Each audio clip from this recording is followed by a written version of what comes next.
और छत्तीसगढ़ के मुख्यमंत्री इस समय प्रेस कॉन्फ्रेंस कर रहे हैं। कहीं मौत नहीं हुई है, इलाज ने रिकॉर्ड जमा नहीं करवाया। दुर्भाग्यजनक बात है, जब लोकसभा में प्रश्न आते हैं तो हर राज्य से जानकारी मांगी जाती है, लेकिन उत्तर प्रदेश जैसे राज्य में ये कहा गया कि कोई भी हॉस्पिटल यदि ऑक्सीजन की कमी यदि अपने यहाँ बोर्ड भी टांग दे तो उसके खिलाफ कार्रवाई हो जाएगी। तो कौन टांगेगा? और पूरा देश जानता है कि दिल्ली में क्या हुआ, लोग तड़प तड़प के कैसे लोगों ने जान दी। एक महिला अपने पति किस प्रकार से मुंह में ऑक्सीजन देने की कोशिश की, अंतिम क्षण तक वो प्रयास करती रही। पूरे देश ने देखा, दुनिया ने देखा है। उसके बाद भी इस प्रकार से बयान आना न केवल हास्यास्पद है बल्कि गैर जिम्मेदाराना है। सर, ये रायपुर में एक पत्रकार है, उन पर FIR दर्ज की गई है बिना जांच के, बिना पूछताछ के। अब आप जानकारी देने तो मैं पता करवा लेता हूँ। बस्तर में आदिवासियों के साथ धर्मांतरण के मामले आ रहे हैं, ऐसी जानकारी आ रही है। आरोप लग रहा है जब से कांग्रेस की सरकार आई है तब से आदिवासियों का धर्मांतरण हो रहा है और उनकी जो मूल संस्कृति है वो विलुप्त। देखिए, जहाँ तक के धर्मांतरण की बात है, धर्मांतरण में मध्य प्रदेश के समय से ही उसके लिए कानून बने हुए हैं। कोई जबरिया धर्मांतरण कराएंगे तो उसके खिलाफ सख्त कार्रवाई होगी।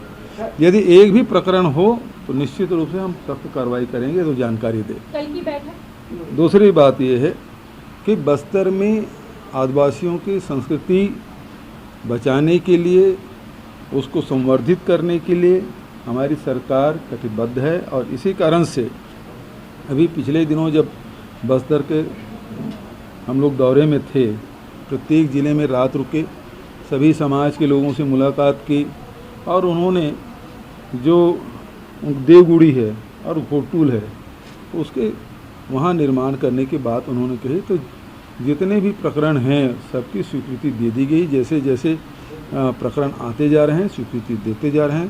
तो घोटूल के भी निर्माण और साथ ही देवगुड़ी के भी निर्माण किया जा रहा है। एक दो देवगुड़ी में तो मैं खुद भी गया था, जहाँ नया निर्माण किया गया था, बहुत खूबसूरत बना है। तो उसी तर्ज पे पूरे छत्तीसगढ़ में, पूरे प्रदेश भर में, चाहे वो बस्तर हो चाहे सरगुजा हो, जहाँ जहाँ भी देवगुड़ी है उसका निर्माण किया जाएगा। सर, आदिवासी समाज 13 सूत्री मांगों को लेकर अलग अलग आंदोलन कर रही है, सरकार इस पर क्या विचार कर रही है?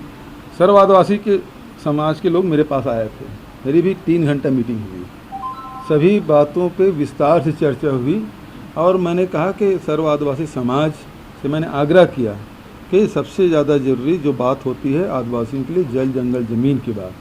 तो यूपीए सरकार के समय फॉरेस्ट राइट एक्ट बना हुआ है, उसके तहत हम लोग पट्टा दे रहे हैं। और जो भारतीय जनता पार्टी सरकार ने जिन दावों को निरस्त कर दिया था उस पर भी पुनर्विचार करके हज़ारों के तादाद में उसको पट्टा दिया गया है। और साथ ही जिन क्षेत्रों में खासकर नक्सल प्रभावित क्षेत्र है, जिसमें सुकमा है, बीजापुर है, दंतेवाड़ा है या नारायणपुर के क्षेत्र हैं, यहाँ धूर नक्सली क्षेत्र हैं और नक्सली उसे पट्टा लेने नहीं दे रहे हैं, ऐसे क्षेत्रों में भी मैंने समाज से निवेदन किया कि शासन का सहयोग करें और उन आदिवासियों का हक दिलाने में हमें सहयोग करें।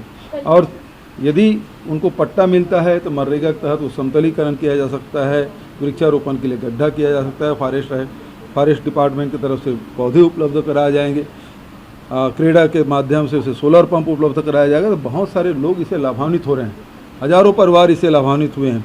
पहली बार है कि छत्तीसगढ़ सरकार ने 32,000 जो फॉरेस्ट राइट एक्ट का पट्टा मिला उनका धान खरीदा गया है, उसे भी राजीव गांधी किसान न्याय योजना का लाभ मिल रहा है।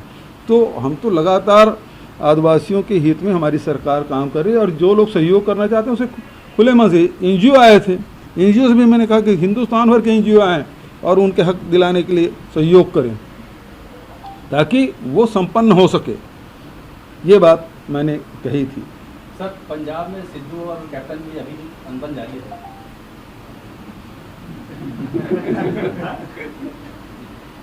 अब ये सारे मामले सुलझ जाएंगे और हमारे राष्ट्रीय नेता उसको देख रहे हैं।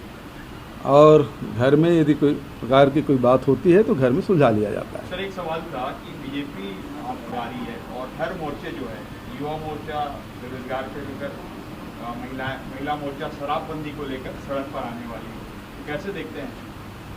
अभी तो दुग्गावती जी ने जो बात कही कि बिना दुर्गावती जी पुरंदेश्वरी, अरे दुर्गावती पुरंदेश्वरी जी हैं,